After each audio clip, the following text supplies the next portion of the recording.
जब श्री राम अयोध्या में राज्य करने लगे तब एक दिन समस्त ऋषि मुनि श्री रघुनाथ जी का अभिनंदन करने के लिए अयोध्यापुरी में आए। श्री रामचंद्र जी ने उन सबका यथोचित सत्कार किया। वार्तालाप करते हुए अगस्त्य मुनि कहने लगे, युद्ध में आपने जो रावण का संहार किया वह कोई बड़ी बात नहीं है, परंतु द्वंद्व युद्ध में लक्ष्मण के द्वारा इंद्रजित का वध सबसे अधिक आश्चर्य की बात है। यह मायावी राक्षस युद्ध में सब प्राणियों के लिए अवध्य था। उनकी बात सुनकर रामचंद्र जी को बड़ा आश्चर्य हुआ। वे बोले, मुनिवर, रावण और कुंभकर्ण भी तो महान पराक्रमी थे, फिर आप केवल इंद्रजित मेघनाद की ही इतनी प्रशंसा क्यों करते हैं? महोदर प्रहस्त, विरूपाक्ष भी कम वीर न थे। इस पर अगस्त्य मुनि बोले, इस प्रश्न का उत्तर देने से पहले मैं तुम्हें रावण के जन्म, वर प्राप्ति आदि का विवरण सुनाता हूँ। ब्रह्मा जी के पुलस्त्य नामक पुत्र हुए थे जो उन्हीं के समान तेजस्वी और गुणवान थे। एक बार वे महगिरी पर तपस्या करने गए। वह स्थान अत्यंत रमणीक था, इसलिए ऋषियों, नागों, राजर्षियों आदि की कन्याएं वहां क्रीड़ा करने आ जाती थीं। इससे उनकी तपस्या में विघ्न पड़ता था। उन्होंने उन्हें वहां आने से मना किया। जब वे नहीं मानी तो उन्होंने शाप दे दिया कि कल से जो लड़की यहां मुझे दिखाई देगी वह गर्भवती हो जाएगी। शेष सब कन्याओं ने तो वहां आना बंद कर दिया, परंतु राजर्षि तृणबिंदु की कन्या शाप की बात से अनजान होने के कारण उस आश्रम में आ गई और महर्षि के दृष्टि पड़ते ही गर्भवती हो गई। जब तृणबिंदु को ये बात मालूम हुई तो उन्होंने अपने कन्या को पत्नी के रूप में महर्षि को अर्पित कर दिया। इस प्रकार विश्रवा का जन्म हुआ, जो अपने पिता के समान वेदविद और धर्मात्मा हुआ। महामुनि भरद्वाज ने अपनी कन्या का विवाह विश्रवा से कर दिया। उनके वैश्रवण नामक पुत्र हुआ। वह भी धर्मात्मा और विद्वान था। उसने भारी तपस्या करके ब्रह्मा जी को प्रसन्न किया और यम, इंद्र तथा वरुण के सदृश लोकपाल का पद पाया। फिर उसने त्रिकूट पर्वत पर बसी लंका को अपना निवास स्थान बनाया और राक्षसों पर राज्य करने लगा। श्री राम ने आश्चर्य से पूछा, तो क्या कुबेर और रावण से भी पहले लंका में मांसभक्षी राक्षस रहते थे? फिर उनका पूर्वज कौन था? ये सुनने के लिए मुझे कौतूहल हो रहा है।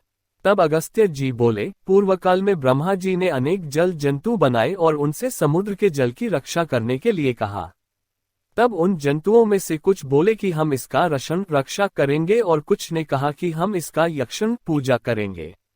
इस पर ब्रह्मा जी ने कहा कि जो रक्षण करेगा वह राक्षस कहलाएगा और जो यक्षण करेगा वह यक्ष कहलाएगा। इस प्रकार वे दो जातियों में बढ़ गए। राक्षसों में हेती और प्रति दो भाई थे। प्रहेती तपस्या करने चला गया, परंतु हेती ने भया से विवाह किया, जिससे उसके विद्युतकेश नामक पुत्र उत्पन्न हुआ। विद्युतकेश के सुकेश नामक पराक्रमी पुत्र हुआ। सुकेश के माल्यवान, सुमाली और माली नामक 3 पुत्र हुए। तीनों ने ब्रह्मा जी की तपस्या करके यह वरदान प्राप्त कर लिए कि हम लोगों का प्रेम अटूट हो और हमें कोई पराजित न कर सके।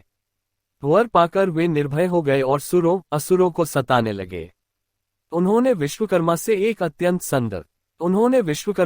अत्यंत सुंदर नगर बनाने के लिए कहा। इस पर विश्वकर्मा ने उन्हें लंकापुरी का पता बताकर भेज दिया। वहां वे बड़े आनंद के साथ रहने लगे।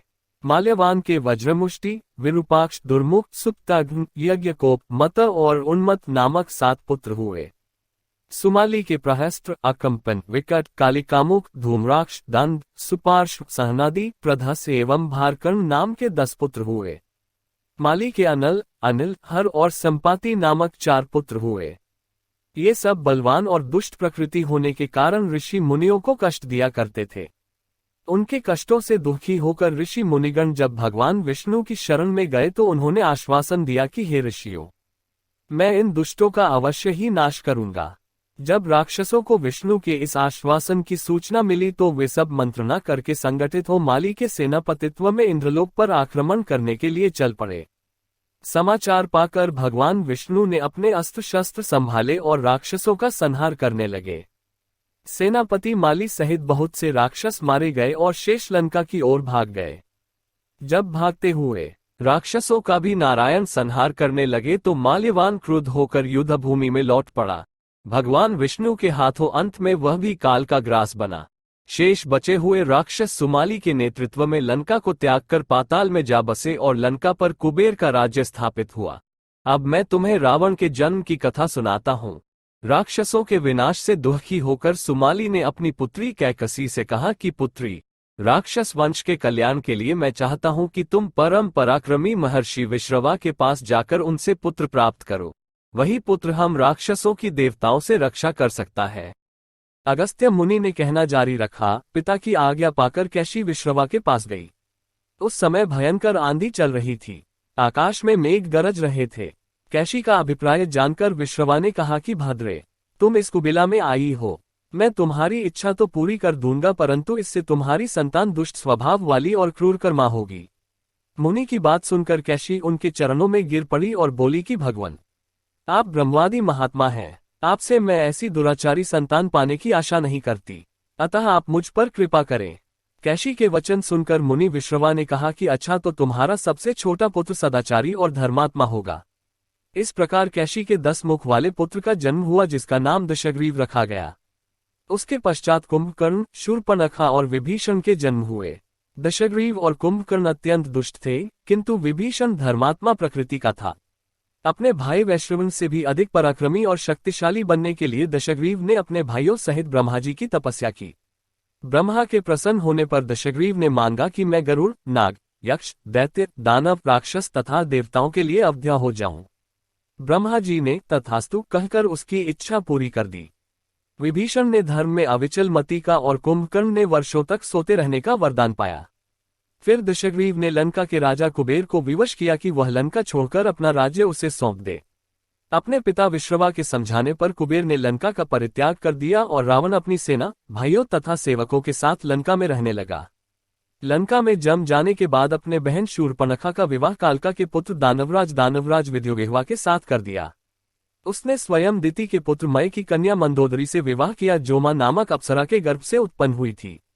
विरोचन कुमार बलि की पुत्री वज्रज्वला से कुंभकर्ण का और गंधर्वराज महात्मा शैलुष की कन्या सरमा से विभीषण का विवाह हुआ।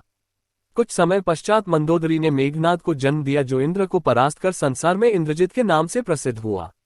सत्ता के मद में रावण उच्छृंखल हो देवताओं, ऋषियों, यक्षों और गंधर्वों को नाना प्रकार से कष्ट देने लगा। एक बार उसने कुबेर पर चढ़ाई करके उसे युद्ध में पराजित कर दिया और अपनी विजय की स्मृति के रूप में कुबेर के पुष्पक विमान पर अधिकार कर लिया। उस विमान का वेग मन के समान तीव्र था। वह अपने ऊपर बैठे हुए लोगों की इच्छानुसार छोटा या बड़ा रूप धारण कर सकता था। विमान में मणि और सोने की सीढ़ियां बनी हुई थीं और तपाए हुए सोने के आसन बने हुए थे। उस विमान पर बैठकर जब वह शरवण नाम से प्रसिद्ध सरकंडों के विशाल वन से होकर जा रहा था, तो भगवान शंकर के पार्षद नंदीश्वर ने उसे रोकते हुए कहा कि दशग्रीव, इस वन में स्थित पर्वत पर भगवान शंकर क्रीड़ा करते हैं, इसलिए यहाँ सभी सुर, असुर, यक्ष आदि का आना निषिद्ध कर दिया गया है। नंदीश्वर के वचनों से क्रुद्ध होकर रावण विमान से उतरकर भगवान शंकर की ओर चला। उसे रोकने के लिए उससे थोड़ी दूर पर हाथ में शूल लिए नंदी दूसरे शिव की भांति खड़े हो गए। उनका मुख वानर जैसा था। उसे देखकर रावण ठहाका मारकर हंस पड़ा। इससे कुपित हो नंदी बोले कि दशानन, तुमने मेरे वानर रूप की अवहेलना की है, इसलिए तुम्हारे कुल का नाश करने के लिए मेरे ही समान पराक्रमी रूप और तेज से संपन्न वानर उत्पन्न होंगे। रावण ने इस ओर तनिक भी ध्यान नहीं दिया और बोला कि जिस पर्वत ने मेरे विमान की यात्रा में बाधा डाली है, आज मैं उसी को उखाड़ फेंकूंगा। ये कहकर उसने पर्वत के निचले भाग में हाथ डालकर उसे उठाने का प्रयत्न किया।